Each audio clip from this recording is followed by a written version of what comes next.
Olá, chegamos então no capítulo 3. Esse é um capítulo muito importante, por isso eu peço que você dê uma atenção especial ao capítulo 3, porque ele fala da estrutura do espaço aéreo, ele fala do espaço aéreo e dos serviços ATS. Então, isto é muito importante para você compreender daqui para frente, né, toda essa dinâmica do controle de tráfego aéreo, do deslocamento das aeronaves no espaço aéreo e serviços que são prestados. Então, neste primeiro vídeo, inclusive, a gente quer dar para você, então, uma dica muito importante que está lá na figura 3-03, que é o quadro da classificação dos espaços aéreos.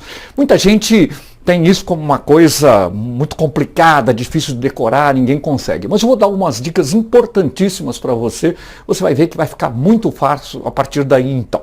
Pois bem, então existe esse quadro que classifica os espaços aéreos. Se você for ver, tem a parte de FR em cima e a parte de VFR embaixo. Espero que você esteja olhando para ele. Vamos focar, evidentemente, no caso do voo visual, que é o que nos interessa diretamente. Pois bem, então você observa que os espaços aéreos ATS são classificados da letra A até G. De letra A até G. Observe que Fox e Golf são espaços aéreos não controlados. Portanto, os controlados são 5 os espaços aéreos controlados. A, B, C, D e E. Observe que tem uma coisa interessante. O classe A, você nota que o classe A só interessa para o voo IFR, portanto, para o voo visual não interessa. Então, não é que não interessa, na verdade só tem voo IFR, portanto, é proibido o voo visual na classe A. Olha que coisa importante. Outro detalhe importante, classe B. Aliás, classe B nem tem nenhum espaço aéreo no Brasil, por enquanto, classificado pelo DCE é de B. Mas a classe B, você observa que a questão do Victor Mike Charlie ali é um pouquinho diferente. Nós vimos isso no vídeo passado, no capítulo passado, 2, né?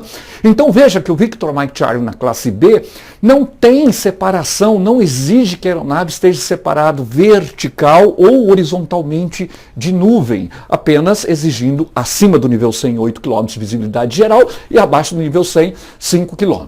Não é isso? Então é uma característica interessante. Note também ali na classe Fox e Golf, você vai ver que o Victor Mike Charlie tem uma mudançazinha quando a aeronave está 3.000 pés acima do nível do mar ou 1.000 pés acima do solo. Neste caso, basta uma visibilidade de 5 km e estar livre de nuvem. Então essa é a característica que muda. No resto é aquilo que a gente já falou do Victor Mike Charlie, né? Aquelas coisas todas lá. E outra questão que eu gostaria de destacar também, a questão de velocidade. Bom, a velocidade na classe B, você observa que na classe B a velocidade máxima para o voo visual é 380, e isso independe do nível. Porém, nas demais classes, desde Bravo até Golf, nós teríamos acima do nível 100 a velocidade máxima 380 nós e abaixo do nível 100, 250 nós. Essa é a dica da questão de velocidade. Bom, na comunicação rádio, você pode observar então que, aliás, você vai ver que na classe E, apesar de ser um espaço aéreo controlado, não se exige comunicação rádio. Então a comunicação rádio é um negócio importante, porque é exigido onde? Na classe B, na classe C e na classe D. Na classe E não se exige comunicação rádio. Aliás, se você comparar classe D e classe E, a única diferença é que para o voo visual não se exige comunicação rádio na classe E. Isso é uma dica muito importante. E isso está relacionado quanto ao serviço que o voo visual recebe ou está sujeito à chamada autorização ATC. É óbvio que se a comunicação rádio é na B, C e D, só é requerido autorização ATC na B, C e D. Fácil, né? E com relação à questão de separação, vamos ver então. Bom, classe B. Classe B se separa tudo, ou seja, o voo IFR é separado do visual e o visual é separado do visual. Eu acho que o IFR também. Ou seja, na classe B se separa todos os tráfegos. Na classe C, Observe que tipo de separação que eu tenho na classe C, do IFR e o visual. Aliás, a classe C no Brasil, o DCEA classifica localidades que tenham radar, por exemplo. Lembra que não tem classe B no Brasil, né? O DCEA não classificou. Mas a classe C separa o IFR do VFR. E se você for ver para frente, para as demais classes, então não tem, não é proporcionada a separação pelo órgão ATC, certo? É lógico que o voo visual, através do uso da visão, ele fará separação de outros tráfegos, mas não é proporcionada pelo órgão ATC. Então, daí decorre o serviço prestado, certo? Então, qual é o serviço prestado na classe D, por exemplo?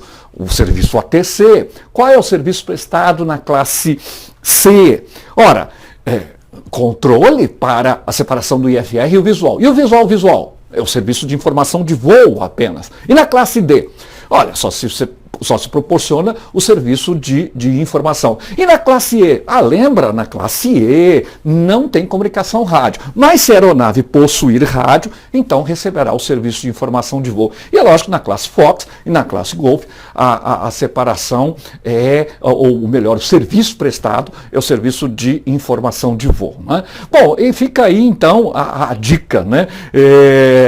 Isso é basicamente sucinto este quadro aí. Tá? Nós teremos um outro vídeo, mas se você quiser mais detalhes a respeito desse capítulo, veja também as nossas videoaulas. Grande abraço.